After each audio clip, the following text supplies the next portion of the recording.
Fala, nação santista, como vocês estão? O Santos estressou vocês hoje? Hoje não, porque o jogo é só amanhã. Meu nome é Gabriel Zupo, do canal Sincero Santos. Não se esqueça de se inscrever aqui no canal, curtir e compartilhar o vídeo e ativar o sininho. E para você que tem Instagram, seguir a página do canal, Sincero Santos. Bom, galera, o tema de hoje é a provável escalação do Santos contra o Bragantino, né? Jogo que vai acontecer amanhã no Estádio Municipal de Bragança, né?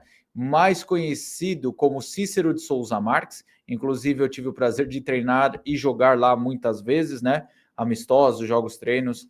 Na minha época que eu era da base do Bragantino, mas não esse Bragantino poderoso. Na época que era só o osso, não tinha filé.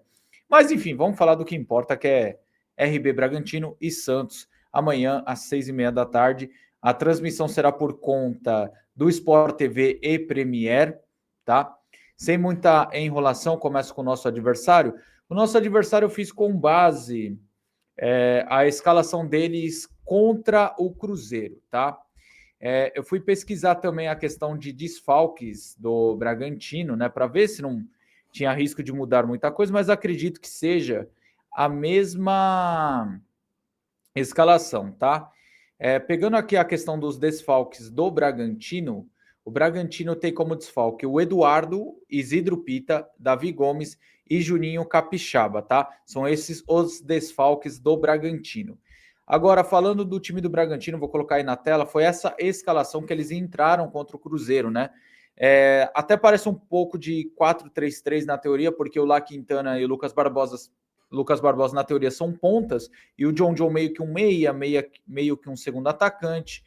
Entretanto, dá para ver que é mais ou menos, na prática, um 4-4-1-1, né? Então, assim, deve ser o goleiro Cleiton, Natan Mendes, Pedro Henrique, Guzmán e Vanderlan. La Quintana, Eric Ramírez, Gabriel, Lucas Barbosa, John e Eduardo Sacha. Primeiro, a preocupação, a lei do ex, né? Porque eles têm 3 ex-Santos, inclusive o Santos perdeu no primeiro turno por 2-1 com 2 gols de ex, né? Sacha e La Quintana. Eu fico até incomodado de lembrar que a gente tomou gol do La Quintana. Bom, agora falando da parte séria, o que o Bragantino tem de bom e de ruim? Eu começo com a parte dos pontos fortes do Bragantino. O Bragantino tem aquela característica de ser aquele time rápido, uma troca de passe rápido, uma transição muito rápida. É um time muito leve, que conta com a construção dos laterais. Então é um time que gosta bastante de propor o jogo, né? Não chega a ser aquele time retranqueiro, né? Então, assim, o que a gente tem que se preocupar é com a subida dos laterais e a movimentação dos laterais, tá? Que é que nem aquela questão que eu elogiei do Vojvoda. Ora o Mike tá pela lateral, ora o Mike tá pelo meio. A mesma coisa o Escobar. Então, no Bragantino, a gente vai ver muito disso, né? Laterais construtores que ajudam na parte ofensiva. Outra questão, né? O Bragantino é um time que costuma ter essa mania de tentar atrair o adversário para um lado e fazer a inversão de jogada, para que pegue o seu atacante ou o seu lateral no mano a mano contra o adversário. Por exemplo, faz a jogada toda para a direita, inverte para a esquerda, e aqui no caso, para que Vanderlan ou Lucas Barbosa pegue no mano a mano. Outra coisa que é perigosa nesse tipo de inversão, o Bragantino, às vezes, ao invés de inverter para ter um mano a mano, ele inverte a bola para o segundo pau, para que o jogador dele chegue livre já cabeceando ou finalizando para o gol, né? Então, essa inversão de jogada é a questão que mais me incomoda do Bragantino. Chute de fora da área e bola parada através do John. É um jogador ali que está numa boa fase. Eu acho que é o jogador que temos que olhar com um pouco mais de atenção do Bragantino. O La Quintana dá para falar disso também, porque no Santos era um bagríssimo, né? Para mim, o pior atacante que eu vi com a camisa do Santos. Entretanto, no Bragantino é convocado até para a seleção uruguaia, né? Então, assim, gente, essa questão aí do Bragantino que a gente tem que tomar cuidado. Mais o John e o La Quintana, que vive boa fase. E o Lucas Barbosa, que por mais seja um jogador com as suas limitações, é incrível como ele também tem um faro de gol, né, pela equipe do Bragantino, assim como ele tinha pelo Santos, né? No Santos eu chamava ele de bagre iluminado. Aquele jogador limitado, mas que tinha qualidade para fazer gol ou dar uma assistência, né? Então tá aí. Os pontos fracos do Bragantino seriam o quê? Primeiro, um goleiro muito instável, né? O Cleiton, um dia ele é Neuer e no outro dia ele parece um Alex Muralha piorado, né? Então, assim, eu, se fosse o Santos, dê um mínimo de espaço, chuta de longe. E a defesa do Bragantino dá muito espaço para chute de longe, cara. Chuta de longe, fala pro Lautaro, fala pro Guilherme, fala pro Tiquinho se entrar, Tassiano. Fica esperto no rebote do Cleiton. Não é um goleiro confiável. Não é um goleiro confiável. O Bragantino, repito, é uma boa equipe no papel, porém tem um goleiro que sempre foi duvidoso. Uma partida ele é Neuer e na outra ele é um frangueiro. Então, chuta para o gol, é um goleiro irregular. Outra questão, os laterais do Bragantino são laterais que deixam muito espaço para jogada de linha de fundo. E a dupla de zaga ultimamente vem se atrapalhando sozinha, né? Além de ser uma dupla de zaga pesada. Então, o jogo pelo chão pode ser melhor para o Santos do que o jogo aéreo. Por mais que no jogo aéreo ofensivo, o Pedro Henrique, o Guzmán vão bem, até um detalhe, né? Tomar cuidado com essa bola parada, alçada na área para os dois zagueiros, tem que tomar cuidado com essa subida deles. Mas são dois zagueiros muito lentos e que se atrapalham sozinho. Olha os gols que o Bragantino vem tomando, cara. Então, aproveita o erro nas laterais, aproveita a lentidão e a confusão que a dupla de zaga vem tendo, né? E tenta se aproveitar para um resultado positivo, né? E por fim, a última coisa que eu queria falar, a oscilação no Bragantino, né? O Bragantino é um time que eu chamo de incógnita. Tem hora que parece o Real Madrid, tem hora que parece o Ibis. Cara, no Paulistão, quando a gente eliminou eles nas quartas, o time estava muito mal, era candidato ao rebaixamento. No primeiro turno surpreendeu e antes da parada para a Copa do Mundo de Clubes, era o time que vivia ali no G4, poderia virar a parada como líder do campeonato.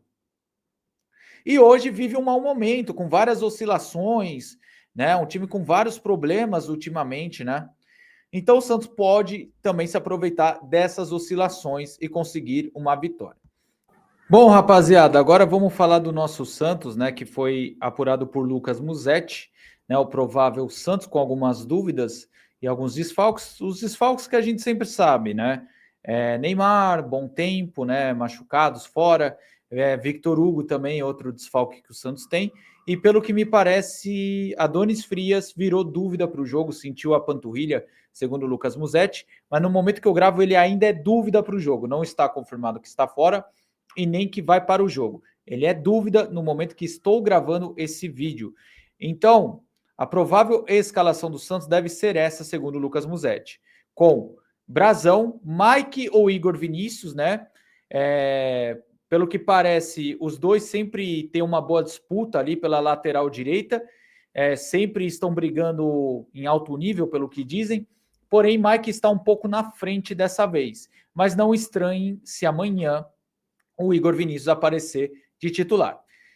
Na dupla de zaga, Alexis Duarte ou Adonis Frias, como eu falei, ao lado de Luan Pérez. Souza, ali pela esquerda, Álvaro Barreal, João Schmidt e Zé Rafael. Benjamin Roleiser é o meio-campo, Barreal mantido na vaga do Victor Hugo e no ataque nenhuma novidade.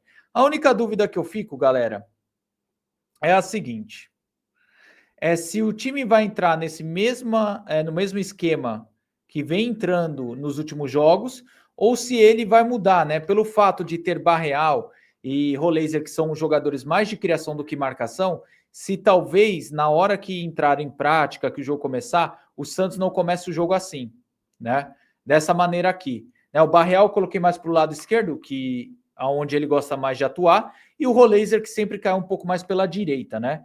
Então aqui não seria tipo um ponta direita, um ponta esquerda, seria um meia que cai pela direita e o outro meia que cai pela esquerda. Então a minha dúvida fica só aqui.